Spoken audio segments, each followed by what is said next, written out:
I was thinking about bringing up the NAR thing, but I don't know if I should right now because it'll derail us. I mean, I just say, well, let's talk about it, This is like the circle of trust is how I figure, We can just talk about these things. And I think we'll discuss it in this next That's right. hour as well. I have my thoughts. Seems like that's everywhere I go. People want to know what's your opinion.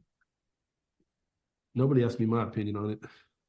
People don't really ask me my opinion on much. Now I think about it. I need help, y'all. Okay, what's your opinion on it? My opinion on it.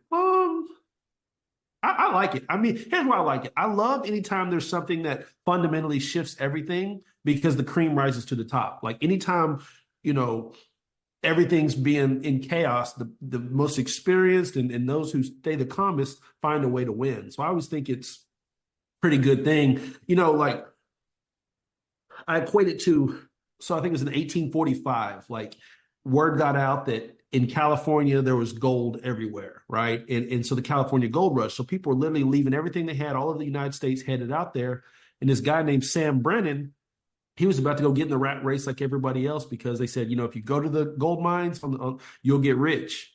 And as the day he was about to go jump in the rat race with everybody else, he realized he had the only general store between San Francisco and the California gold mines. So instead of chasing and doing what everybody else is doing and what everybody else said, the only way to make money is he decided to sell picks and shovels. And then he ended up being the first, millionaire in the California gold rush, never had to do search for gold. So I think there's going to be some of those opportunities. If we kind of figure out, like, I don't want to be in the rat race. I want to do what everybody else is. I don't want to play the fear game. Let me figure out what are the picks and shovels that will allow me to win and capitalize. And I think there will end up being ways for people to make more money doing practically less work. If we can just figure out, what that is for us. And that's why I love periods of panic because panic eliminates a lot of competition. I think it was the year, 2021, 2022, when all of a sudden the market got hard and everybody started quitting. It's like, I love when people quit. That's less people I have to compete with. So, I think if we just put our anchors down, figure out a way to win for ourselves, I think it's going to ultimately be good for at least the people in this group. I can't speak for everybody else. Yeah, I think it's good. I think that the challenge is going to create some opportunities. We don't know maybe exactly what it's going to look like, but we're going to win somewhere in this. If you have the right attitude, you're going to win somehow. Yeah. I mean, in any situation, somebody has to win, right? And so Yep. I'm a big believer. I was like, okay, well, this is going to be me then. I don't know what y'all are doing, but I'm going to win. Like, and it's kind of those things that do what? Shift. That's it. Yep. That's Well, it. if you really read it, there's really the only true change is that the commissions can't be listed in the MLS. Yep. Sellers right. can still pay them. And the other thing is that the other shift or change is that over all these years, the past 40 years, consumers, the buyers and sellers assumed that the commission was 6%, 3 and 3. It's been negotiable forever. It just became, and I don't want to call it a standard because it's not a standard. Right. It just became, something that everybody just assumed. Consumers were uneducated. They can negotiate their commissions. Right. But if you think about it, if you're an agent and you go out after a FSBO, how do you get your commission? You negotiate it with the seller because there's no agent, right? If you go to Zillow and you get one of the leads that are not in the MLS or a listing, off of Zillow that's not in the MLS, what do you have to do? You've got to pick up the phone and call the other agent to see what the commission is. That's what you're going to have to do on every single transaction now. So basically, if we get rid of the hype of what they're saying, what's really changed? Yeah, you can't put commissions in the MLS. That's what's really changed. That's it. You just can't advertise commissions anymore. Right, which could ultimately be a good thing. And that's why I think I hate these hype trains on everything because they want us to feel like I need to be scared, I have to be fearful and all these other things. And it's like, why? And I think that's kind of like this concept of cones we talk about. I think that's really a good kickoff is if anything, I think the headlines that we've been seeing is a big tone because how many people, every realtor I've talked to in the past 2 weeks is just losing their mind. I don't know what I'm going to do. How am I going to make money? How am I going to feed myself? And like Charles is saying, it's like, okay, well, let's pump the brakes for a minute. For those of you, I don't know if you know if everybody came to the big event. Is everybody in this room? Did everybody come? So we were familiar with Maybe there may be a couple missing. okay. A couple Well, names. I'm not sure. you said what now? I'm not sure everybody did. There's a couple names. I'm not sure. Okay, well, I'll kind of give you an overview. So if you join this session, you're like, what are we kicking the cones? Like, what is happening? Essentially what happened, and again, I found out that it wasn't the most legal thing. So my lawyer told me that it's hypothetical. So everything I'm about to tell you was alleged and fictitiously happened. But during the holiday season, allegedly, I got tired of trying to find parking at this fictitious mall and this fictitious department store near my house. And so one night I decided to go put a traffic cone in the front spot. And then at the global coffee chain, hypothetical, put one as well. And then not Best Buy, a big box retailer, same thing, put 3 cones out. And the next morning I had to speak and I got to the mall. People are everywhere. It was insane. And I get to the front and my cone is still sitting there. And I decided to see how long that cone was going to sit there because I thought somebody would move it. And it took 8 days at the department store, 11 days at the coffee shop, and 17 days at the big box retailer for somebody to move the cones. And the reason is when we see cones in life, we just automatically assume that the cones are supposed to be there. The cone authority put them there and that we shouldn't touch them and we should just go the direction that they are. And you know that's true in a physical sense, but really the idea of kicking the cones comes down to looking at the cones that we have in our life. Like how many times has somebody put a thought in you or a limiting belief in you or a limiting belief that you put in yourself, and it has either derailed you, kept you from parking where you want to be towards your goal, or kept you from going in the direction that you know, and these aren't all like evil things. It's not always malicious. Sometimes people lead you the wrong way because they don't know any better. I think some of us had parents that kind of dissuade us from going in a direction, or people that love us, not because that they don't love us, but because they don't know how to help us if we go that direction. But if we want to reach, we're continuing this idea of having a big year. We have to really start to ask ourselves some questions. And what we want to kind of dive into today is how do we actually get to the point of kicking the cones? Now, Kathleen sent me the coolest picture the other day as her literally kicking a cone. And I'll tell you, that brings joy to my heart. Because think about what you're doing. If you're physically kicking a cone based on something that you mentally deal with, you're literally taking a stand for yourself. And so I love that picture. But we're going to kind of go through this today. I have a puppy, a 7-month-old Australian Shepherd who is very bad behaved. I thought I was going to be a great dog parent. Turns out I am terrible at it. But he's supposed to be able to learn, and he's too smart for his own good. But I was talking to my sister who has older dogs, and she said, I wish my dogs could learn some of those things, but they're older now. And, we always hear that you can't teach an old dog new tricks. And I was curious. I was like, I wonder why that is. And ironically, when you look at, there's actually dog psychologists that I've learned, but they're real close to people psychologists. And the reason they say that old dogs can't learn new tricks, and a reason that a lot of us start to have, if we start looking at identifying some of these cones in our life, some of these limiting beliefs, these glass ceilings, and these boxes we put ourselves in, is a couple of things happen, right? We get to a point a lot of times in our career as we move into our career where we just start accepting life. We just start accepting, this is my job. These are my people. This is kind of my financial ceiling. This is just how it is, right? And I think if you're honest with yourself, all of us, whether it's in your health, whether it's in your finances, whether it's in your relationships or some aspect of your life, start to feel that way, right? And when you start to accept things, it just kind of gets easy and you stop trying, you stop fighting. But, we have to start looking at things. And I'm a big believer. We talked about shifting, right? I'm a big believer in small changes. There's this phenomenon in chaos theory. It's called the butterfly effect. And what the butterfly effect really states is a small change right now over a long period of time will have epic repercussions or epic results. And the illustration that they use in chaos theory is a butterfly flapping its wings in Iowa can end up over the course of time, set forth a chain of events that causes a tsunami over there in Asia, right? And you think about that in terms of having a big year in 2024. It's like if we can start making these small shifts They will reverberate like throwing a rock in a pond and create waves that'll be to our benefit down the road. So little things that we can do, right? Instead of it, you look at an area of your life, and I'm really big on writing things down. But if we look at areas of our life and say, look, I have accepted, I've kind of settled in at this point in my life. I know that I can do more, right? I know I can do more in my career. I know I can do more in my relationship. I know I can do more with my health and fitness. I know I can do more with balancing my time, right? And instead of saying what you've been telling yourself, which is, does it have to be this way? Because a lot of us just say, this is just what it is. Instead of saying that, does it have to be this way? We have to start asking ourselves a slightly different question. And that's, what belief would I need to change in order to change the trajectory of my career? What belief would I need to change in order to change the trajectory of my life? Right?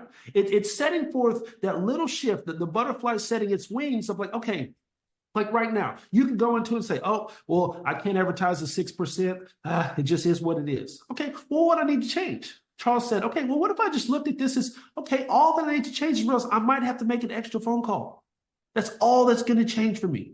Something so small, but now just by making that small little change, all you've done is you've eliminated yourself from the rat race. You've eliminated yourself from everybody getting out of the industry and everybody up in arms. So while everybody else is arguing over how things are going to change and be so crazy, you're on the phones collecting those checks, right? So small little changes. What belief would I need to change? And that's what I do. You look at, I used to, when I first got into marathons and things like that, thinking I could never do that. And so the belief I had to change, that my coach helped me realize, because the first time I was training for his 50-mile race, and his first workout, he goes, okay, you're going to go do 10 one-mile sprints with 2 minutes rest in between. I said, that's the first workout? I said, bro, that's 10 miles. And I was like, I don't know if I can run 10 miles. He said, you're looking at a mile wrong. I'm like, no, I'm not. The mile's far. He said, no, a mile is simply just a unit of measure. It's nothing more. It's nothing less. And he said, if you'll learn to look at it like that, you're not going to worry about how many of them there are. And it sounded crazy, but when I started realizing, like, okay, I think a mile's a long way, but some people, that's nothing, right? And you got to kind of look at that yourself. And in your race of your life, what seems tough for you is easy for somebody else. What seems easy for you is tough for somebody else. So what you have to start telling yourself is, what would I need to change to believe that? I would have to change in my mind that a mile is far. Okay, it's just a unit of measure. I would have to change in my mind the belief that this whole industry and this NAR lawsuit is going to change everything. I would need to change that to say, look, I'm still going to benefit and win. Those small little changes is going to take the first step in actually shifting how you feel about these things, right? And so when we look at these why old dogs can't learn new tricks, why we get set in our ways, there's a psychology term called behavioral rigidity, right? And what that is it's two things. First, it's a lot of times our past experiences have us feeling some type of way about ourselves. Like, did you grow up and perhaps your parents were every day they were late getting you to school? Your teachers ragged you, your friends ragged you. You got to the point where you start developing in your head, I'm the person that's always late. I can't be on time, right? And we start to joke around with people, and then you get in a situation, you get a career, you're late, your boss is going hard on you because of how you are. Oh, you're always late. Oh, you're incompetent. Oh, you can't do this. And you start to accept after a while, like, man, I'm the person that's always late. I can't be on time to anything. I'm an idiot. I can't make anything happen for myself. And you start to believe these things, right? And so over time, that's kind of like you ever seen like a concrete truck? You know, when it's driving, it's moving and it's mixing and turning so it doesn't solidify. But when it sits there is when the concrete actually settles. And the problem is, so many times in our life, we start to accept these things. Oh, I'm a late person. I'm a procrastinator. Oh, I can't do math. Oh, I'm not good at sales. Oh, I'm not a relationship person. Oh, I can't make a cold call. Oh, I can't do this. I can't do that. And we just accept that's how we are. And our mind starts to settle and sit. But there's a thing that you're failing to realize in these situations. A lot of times you're getting in these new situations and you're being exposed to the same sort of old trauma. But what we fail to realize is we're in new situations. You start thinking like, well, every boss I've had and every role I've got, I felt inferior. Every promotion that I've got, I felt like I don't know what I'm doing. But you fail to realize all you're doing is failing upwards. All you're doing is putting yourself in new situations. So it's easy to look at our own thoughts and say, I'm not this and I can't do this. But you have to look at the objective. Look, I'm leveling up. I'm having more stress and more drama because I'm moving up in my company. I'm moving up in my career. I'm moving up in my financial parts of my life. So I have new problems. These are good things. These are growth problems. And what I'm trying to help you realize is there are so many good things attached with the things that we're facing. Like the people that are worried the most about all this industry changing are more likely the people like yourself that are doing the best. So you have to start looking at yourself and say, look, regardless of what I'm facing, there's still good in my situation. You know, if you were walking toward the sun right now, you wouldn't see your shadow. It's behind you. But if I said, do you think your shadow left? You'd be like, no, of course it didn't leave. It's right there. And that's how you have to look at the situation. When you start to face areas of doubt, moments of insecurity, you say, okay, aside from how I currently feel about that, what's the good? Yes, I feel like I don't know anything, but it's because I'm in a new room. Yes, I feel like I'm the least prepared person here because I'm around better people, right? We have to start finding the positive so that we can get our footing so that we don't backslide, right? And the second thing is we have to understand that your mind at its core does not want you to win. Your mind is geared to do one thing and one thing only, keep you breathing. That's it. In a fight or flight situation, it's choosing flight, right? It's not there. People say, oh, if you're positive people just want to get up and win. No, your mind does not want to do that. Like you wake up in the morning, your mind's like, man, let's sleep in. That's why if you've ever gone on vacation, it gets so hard to get back into the groove of work. If you've ever taken a week off from the gym, it gets harder to get back into it because your mind says, look, I saw what it was like to chill and I like that a lot more. I want to keep doing that, right? So we have to start understanding that we're in a battle against what our actual genetic DNA and wiring is. And I'll get to that a little bit more, but so much of this in life that I've learned is about understanding how we already operate, right? Now, we all have these little idiosyncrasies about ourselves, right? Like I have a couple, like I hate quitters. Like quitters, like they piss me off. Like anytime somebody says they're going to quit, it just frustrates me. I don't know why. I don't even have to know. If I'm walking down the street and somebody's talking to a friend about quitting, I just don't like that person. Like it eats at me, it tears my, I just hate it, right? And the other thing about me is you'll never see my car dirty. Like I get my car cleaned almost every day. Even when it's raining, like I go get my car washed. And, you know, it doesn't make sense. We all like, I know I'm not the only, maybe I'm the only one here that has some crazy idiosyncrasy or quirk about myself. Okay, I see how it is. But just pretend that you did, right? You know, you ask yourself, like, could I change that? Could I probably like do some like soul searching and figure out why I hate quitters so much? Or could I actually have this conversation with myself and say, it probably realistically doesn't make any kind of sense to get your car washed in the rain? I could probably do those things. You could probably change those little quirks about you. But the reason that you don't do so is your mind has bookmarked these things as easy. It's like, okay, you do this often enough. I don't have to think or put thought into it. Let's just make that a thing that we consistently do. So many of our habits that do not serve us are because we did them so much that your mind associates with easy. Again, your mind doesn't want to work hard. Your mind is inherently lazy. It only wants to activate when it comes time. Do I have to keep you alive? That's why, you know, in stressful situations, we're like on all alert, right? But it wants to coast, right? So when you start to look at the areas of your life that seem kind of like off or counterculture to what you're trying to accomplish, the reason is your mind has identified that as an easy thing to do. And we always want to take the easy street. Now, if you have hopefully you have an iPhone. If you're an Android person, you need to get you an iPhone mentor. They're making better decisions than you in life.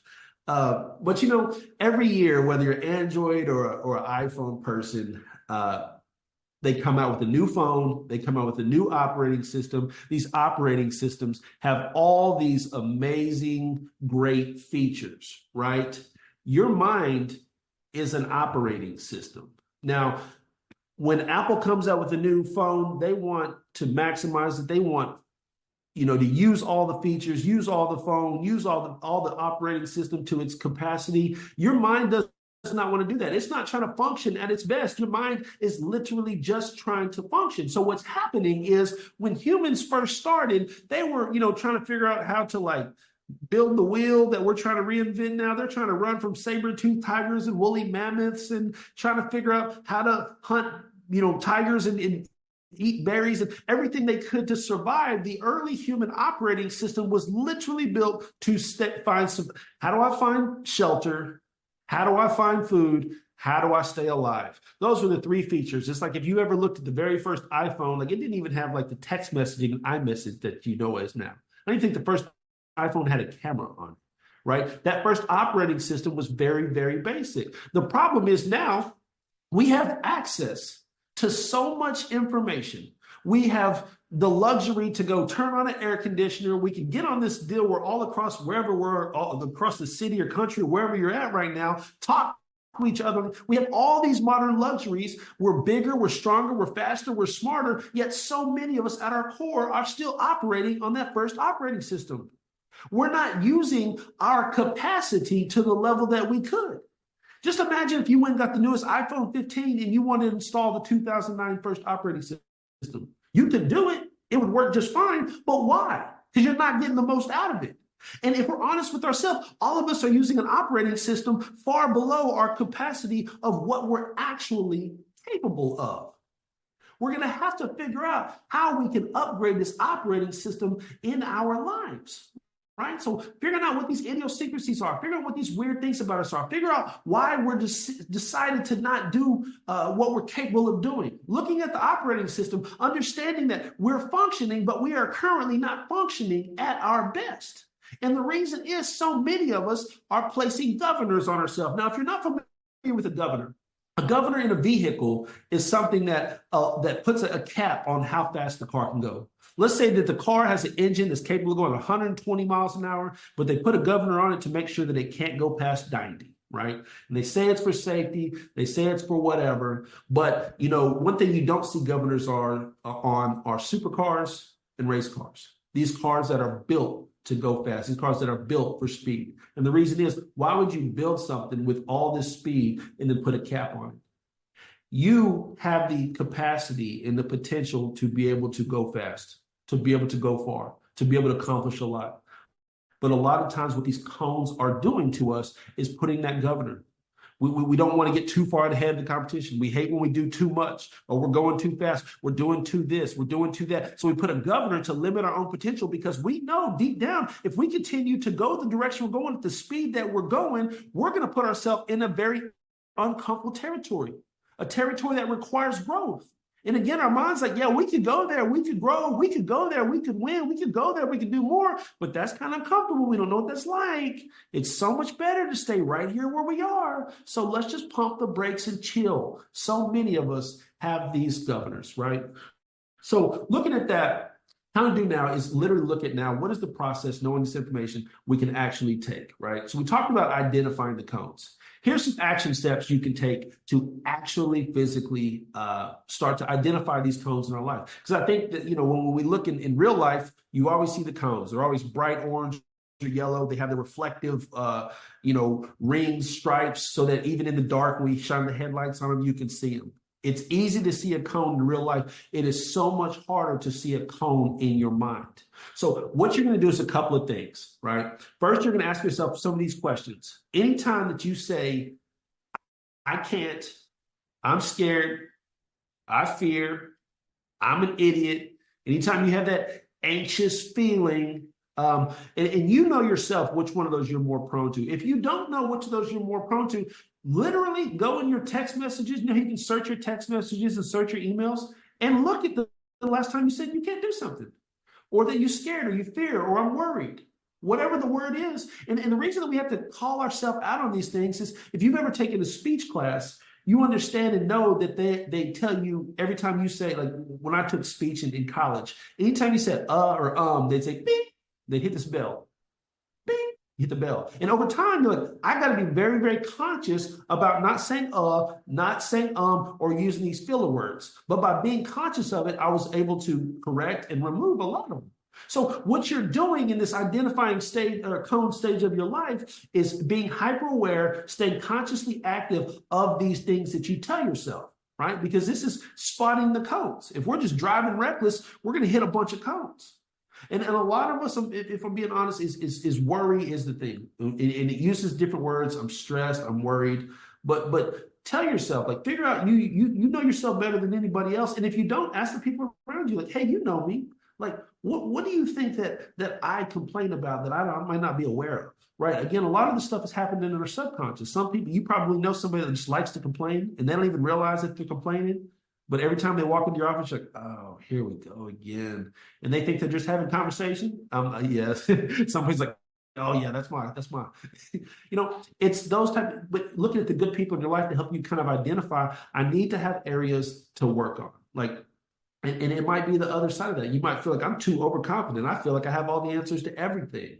You yourself have to know what it is, but you have to make a conscious effort to write that down. Like, what is it that the area of my life, in the area of my life that I'm focused on? And again, I'm not a person that says you got to work on your career and your marriage and your relationship and your friend all at the same time, but for purposes of this thing, figure out, like, what's one little thing I can do to work on? What's one area of my life I can focus on the cones in that life? Again, whether it's worry, procrastination, tie it to one of those limiting beliefs that you have, whether it's I'm late or I'm not good enough, I have imposter syndrome, I'm a constant worrier, I stress, whatever that is, you identify that and start to write down from there, like, okay, how is this affecting my life?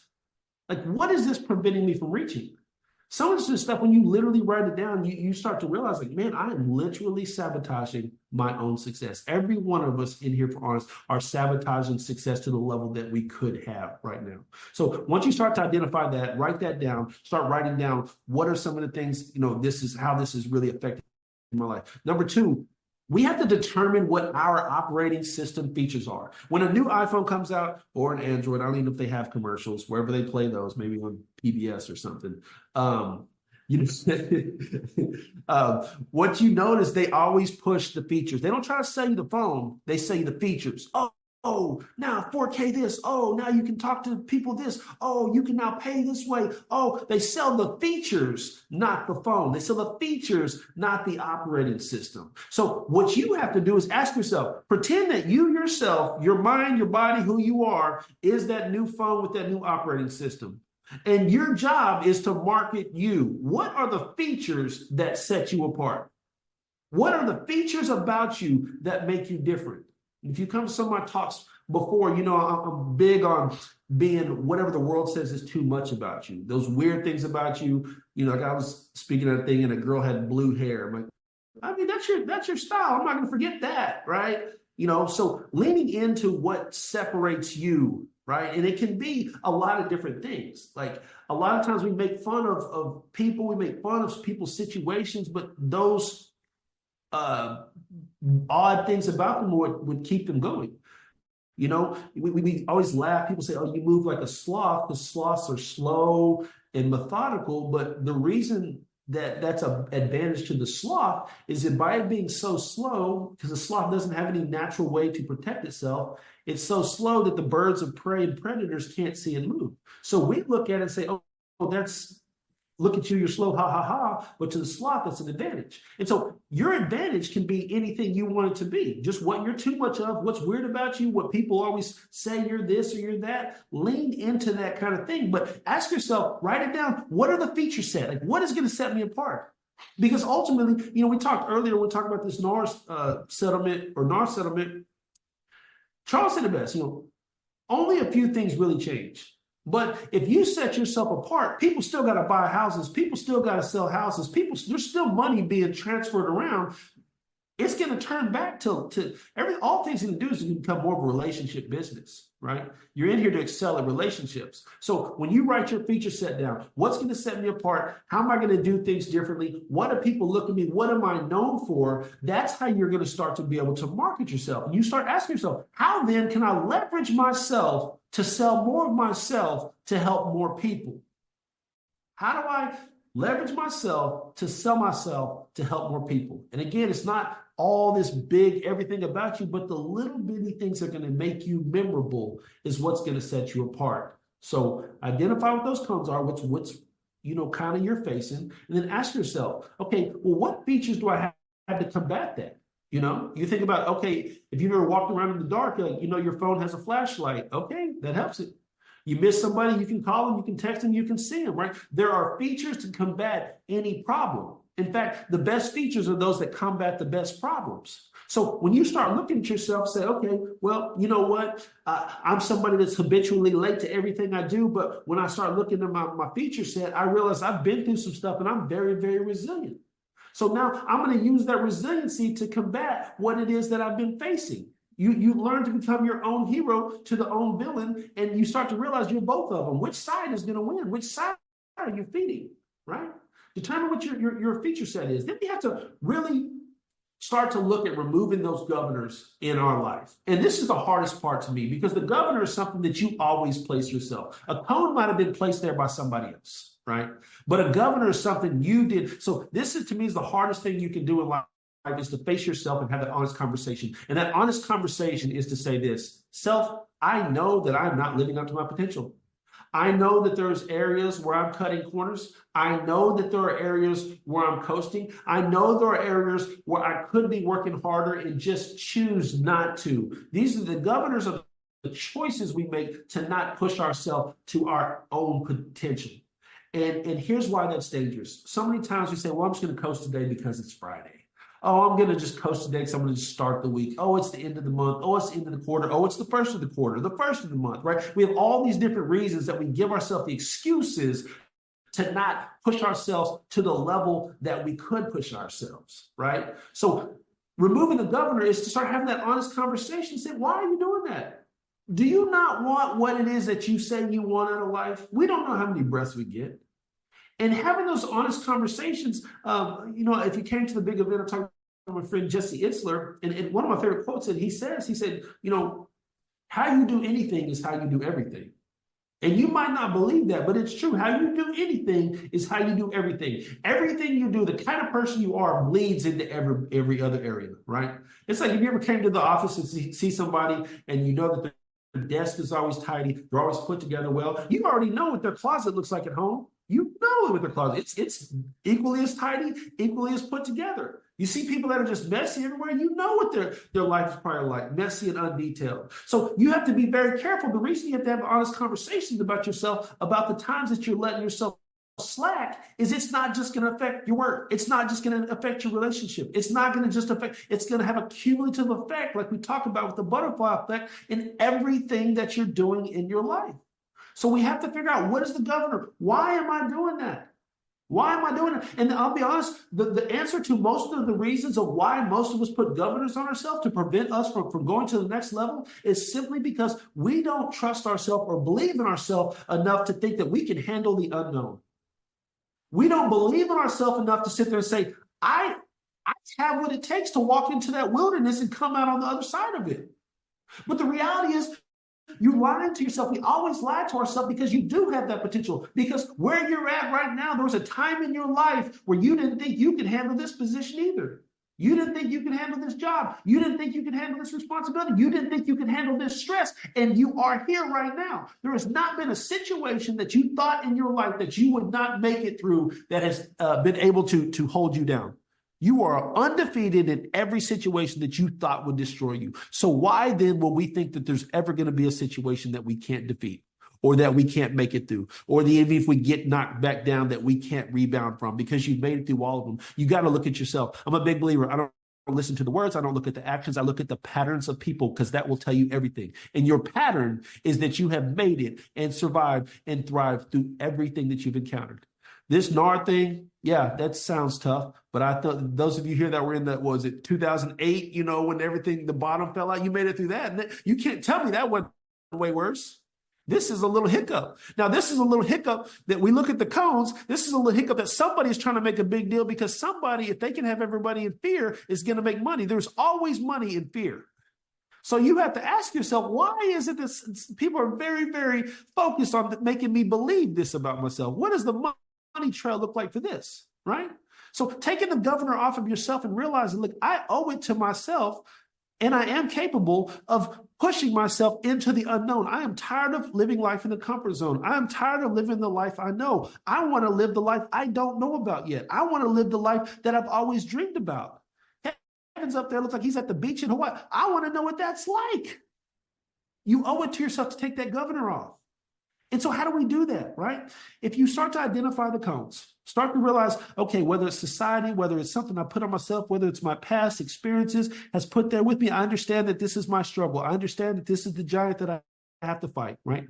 I understand that I have this operating set, this opportunity skill set of things to combat this, right? I understand that I have stood in my own way all this time. Yes, I might be moving forward. Yes, I might be doing well, but the governor is like me driving with the parking brake on and driving to neutral. I'm not going as good as I could go based on what I could do. And when you start to look at the enemy, which is often your own self, you have to get angry with it. I'm a big believer in John. We were talking yesterday about a book he's reading. We're talking about creating these enemies, right? I'm a big believer. Like, for instance, let's just run it. If you are a habitually late person, that clock has to be your enemy. The reason that I think it's good to create an enemy, not a real person. I'm not saying go fight your boss after this. Don't want you get on here. We don't need like assaults or anything like that. But creating these fictitious enemies of like, okay, clock, you are not going to beat me in this situation. Okay, if you struggle with your confidence and you're not hitting your sales quota, like, okay, this, whatever that metric is, that's your enemy. Like, I'm not losing to my enemy. I'm not losing to my arch nemesis, right? The problem is we're just floating through life, hiding from it. But now in 2024, to have a big year, we're in the boxing ring. The match has started. You got to come out swinging. We got to quit playing defense. You cannot win a fight playing just defense. At some point, like, you have to quit letting life come at you, trying to dodge it. You got to fight back. You got to swing. So creating that enemy of whatever it is, if it, like I said, it's confidence, like, okay, if it's insecurity and I feel anxious, I'm fighting that anxiety. I am making that my monster. I grew up watching Shaquille O'Neal in basketball, and I remember the first time he played against David Robinson, and he just utterly dominated. And he said the story he told himself was that when he was younger, David Robinson turned him down for an autograph. And he said, I never forgot that. I let that feed me. And years later, after he retired, David Robinson told him, like, I don't even know what you're talking about. And Shaq said, it didn't happen. It's just a story I had to tell myself to hype myself up to get the result that I want. You can create an enemy of whatever it is that is thwarting you. You can create an enemy over whatever it is that is keeping you from reaching the next level, or keeping you from whatever the thought, the feeling, the emotion, the setback is that's feeling that. You write that person's name on the cone. You know, those big, when you go to the basketball games and those big heads of people, you have to proverbially in your mind put that big head on that cone and do what Kathleen did. Go outside and kick that cone as far as you can. Quit letting things derail you. Quit letting things sit in your spot. That spot is reserved for you at the top. That spot is reserved for you in the front. And then when you learn to master those cones, you learn how to set them and shape them so other people can go the way you want to go. Let's keep pushing life. Thank y'all. And we lessened. Nice. Does anybody have any thoughts, questions, something to share from kind of what Baylor's been talking about here? This is a safe space. Yes. Yeah, you hit a lot of hot spots for me. Thank you. Yeah. Yeah, because I have a lot of big giants in my life. Shocking, but real giants in my head. All pun intended. Let's talk. But here's the thing. I love what you said there. And think about this. I'm here to tell you, if you're walking through life right now, if you're on this call and you think, well, I don't have any giants, I feel worse for you. I would rather you have 12 giants than no giants. Because if you have 12 giants, you have something to fight. If you have no giants that you can identify, you can't fight. And here's the thing. You can punch a giant. You can't punch a ghost. Right. So even if everything is going exactly how you wanted in life, ask yourself, what could I still be doing better? I've never met anybody at the top of any food chain of any sort of industry that has said, oh, I just mastered it all. It's the better people do, the more they realize that there is to learn. So I encourage you to find 12 giants. Like that's a healthier thing for your growth than just thinking like, oh, I didn't did it all. Yeah. Here, I'm just going to share down the things that I wrote down. By the way, Baylor, wow, I never put words to it. I hate quitters too. Oh my gosh. Like every time someone quits on something, I'm like, those rotten whatever, insert whatever word you want. I never really like identified that before about me. Um, what should I be working for in my life? I'm gonna go and go ask my closest circle what I should be working on my life. Sell my futures, not or sell the future features, not the product. What are my best features? How should I be selling myself to showcase my best features? I have a little problem with that, and I need to lean into that. That is one of my giants that I need to, like, I'm very, like, people that know me, I'm very positive, but I'm also very humble. And so I'm very aggressive, but I'm very humble. And that doesn't sell the product off the shelves very well. Right. So I need to work on that a I little think, bit. and that's a good, I mean, humility is the thing. I think it's ironic. Hey, thanks for sharing that. I think humility is one of those things that let me word this right. Yeah, There's a yeah. lot of people that benefit. There's a lot of people underneath you that benefit from trying to pull you down under the vice of humility. Mm-hmm. To me, humility means I mean what I say. Conceit is when I know I can't back up what I say. So I don't think it's humble to sit and say I'm the best at what I do in X, Y, and Z category if you're working to be the best at X, Y, and Z. But I think it's like, even me as a speaker, you have the time people, oh, you have an ego. It's like, well, you kind of got to have one to be on stage. You can't be up there like, hey guys, I don't know. I just hope that, we just all do better. There's an aspect that comes with that. But I was like, that doesn't mean I'm conceited. It's like, I'm humble. I believe the things that I say.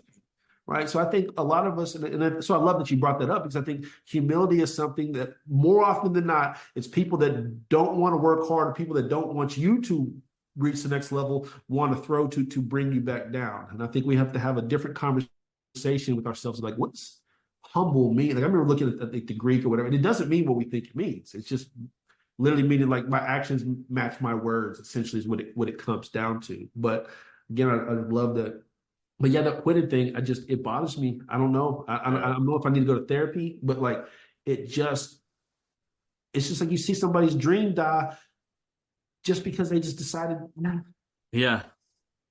Hey, I gotta maybe just elaborate, or a thought. Yeah. You said kind of the idea of old dogs can't learn new tricks. Yeah. And it kind of seems that you're saying that it's their past experiences that create, these limiting beliefs, I guess, and they can't, I guess elaborate on that a little bit. Yeah. So what happened is so that's, the term is the old dogs can't learn new tricks. And it does come down because they've accepted the way it is.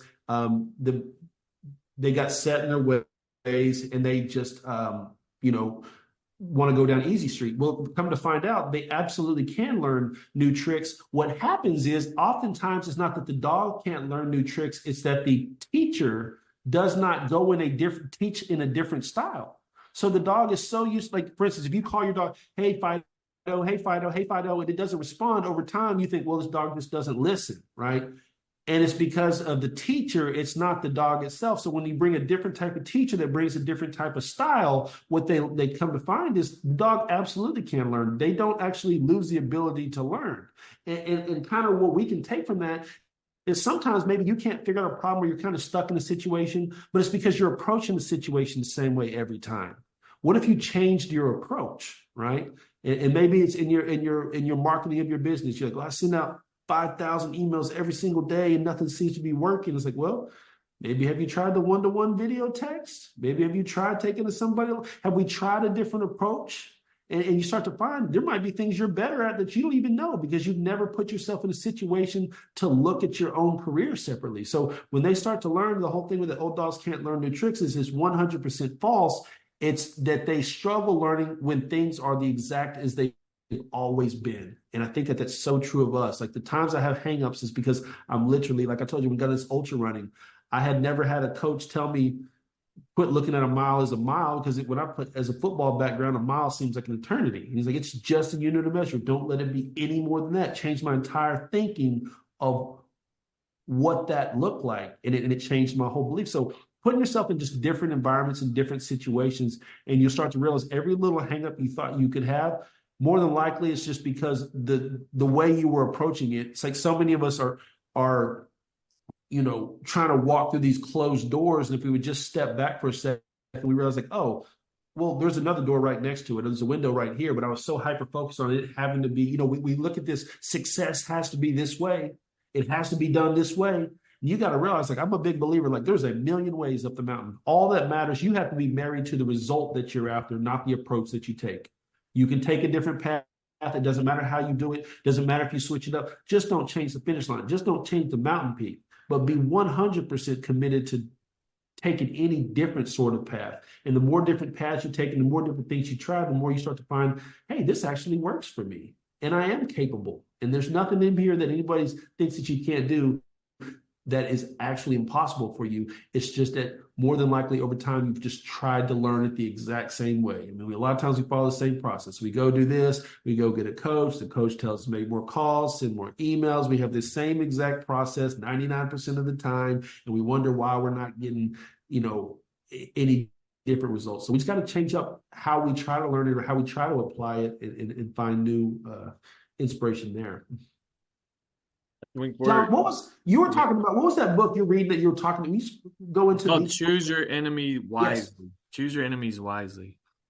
And the idea is the enemy is somebody that invokes emotion into you. And so if you choose an enemy, like Tom Brady's enemy when he first got into football was the 6 quarterbacks that were drafted above him. And his goal was to prove all the NFL teams wrong, that they chose the wrong guy. And so that was his thing that motivated him every day to do better.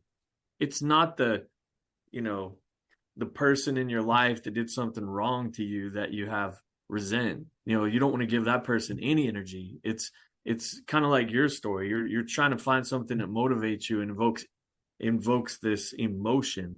And then when you take that emotion and you tie it into a plan, that's when you really see things happen and you go forward. So that's what the book is about, is like grabbing that emotion and propelling you forward, and then having some kind of strategy to where you actually see a big result. I like that. So on your fat head, on your cone, on your fat head, it has to be something that really, really infuriates you, because if it really, and that's why I think it's good is to add that emotional aspect to it, because if you're just blase blah, you're not going to get kicked to the level that you want to kick somebody, right? You have to be able to create that, and again, the monster, the enemy, something that creates a formidable opponent, because you can rise to the occasion. Like, there's all these studies of how women who, if their kids are trapped under cars, have the strength to literally lift cars. These are like real life things. Every one of us has an Incredible Hulk inside of us. But if you've ever watched the Incredible Hulk growing up, or the newer ones, the Incredible Hulk is only incredible when he's angry. So you have to create that again, not a person, but an idea that you're trying to fight, that your cone that you're going to kick, that's going to elicit that inner Hulk in you so that you can give your best to it, right? We're absolutely at our best. So when you can play anger and you can play, with rage, with emotion. So be sure that whatever you're creating is going to bring out the best in you, because you're not going to bring out your A game against a subpar enemy. So we create these fictitious ideas that have inhibited us, find ways to tie emotion to it. And it's the same reason that a book is always better than a movie. Like, you read a book and you're like, this villain or this monster or this whatever is a super scary thing. And you see the movie, you're like, that's not at all. Because in your mind, you can make it what you want. And we all have the opportunity here to create our own villain so that we can be the hero that wins for ourselves, wins for our life, wins for our family, wins for our company, and wins for everything that we love and hold dear. I got an idea. The book is by Patrick Bet David. Charles put it in the comments. Choose Your Enemies Wisely if you're interested. But another story that's very similar, I don't remember which team it was, but one NFL coach would come in and he would take all the headlines that are talking crap about their team and put it on a bulletin board in the locker room, and it'd motivate all the players to prove that, headline wrong. We're sitting here with more headlines than I've seen in a long time about this NAR settlement. You could literally take a board and start putting all the negative headlines up and use that as a motivator to prove them wrong. Like, just as an idea, that's how you choose your enemy wisely. It's like you find something that evokes emotion in you and you're like, I'm going to beat it, And so anyway, it's good. Well, we encourage everybody here today. Think about what that cone looks like for you. What are you writing on that cone? Is it NAR settlement you're writing on the cone? Is it insecurity? Is it inferiority? Is it procrastination? Like, be sure today you identify some sort of cone, create some sort of mental enemy that you're going to wake up. Because again, I'm not going to let my enemies beat me. I don't know about you. Like, I'm allergic to losing. Like, I'm allergic to mediocrity. I hope you're allergic to those same two things. And so, but some of us, we only step up when we have actual competition, right? All of you are leaders in your field, so it's not your other competition, it's the competition with yourself. So sometimes we have to create these mind games in ourselves in order to elevate ourselves to another level. And like I said, you're all capable of it. I appreciate you all. I want us all to. Hey, I want to say thanks for being on here, Baylor. Appreciate you, doing this, talk with us. The few of you that are on here, I appreciate you guys showing up. The idea is to just keep, getting together every month and learning and growing and getting to be better, every day. And we're gonna have these bonus sessions keep going. We've got different people. So my email address is in the chat. If there's ever anything I can do to help you identify a cone, kick a cone, go steal a cone so you can get a parking spot at a fictitious mall, a fictitious department store that rhymes with Lehman Larkus, let me know. I got you. I got my hoodie, my mask. I'm good at nighttime setting these cones up. One thing I think is cool about you, Baylor, is some of you guys on this call have reached out to you and asked you to do videos or help promote things or just, talk about things. And I appreciate that you're available, but also that, you're able to help all of us in different connections. Just looking at the screens on here, you've done a lot of cool things for all these guys. So it means a lot. Appreciate that. And you guys, I know Baylor well enough to know that if you wanted him to just do a video or talk about something or ask some questions, he's going to answer those for you. I got you. Appreciate I'm that. here. Like I said, I love this. To me, like I said, you showed up for yourself today, and I love that. And I love people that show up for themselves because I love winners. So if there's ever anything I can do in any sort of capacity to help you or your teams fight these cones and these monsters, consider it done. Email me. We'll get. So we recorded this session. We're going to put it on the website under where you could register for Baylor's session today. If there, I don't, we'll have it for next month. We're going to do another one. I think the next one's maybe Chelsea Pites. No, I think it's or maybe it's Kate. I think it's Kate and then 11th. Chelsea. Yeah. Like we got on there, but you have to register every time. It's if you have ideas on how to make this better or things you want to see done different, let me know. But I appreciate you guys being on here. Thank y'all. Thanks. Take care, guys.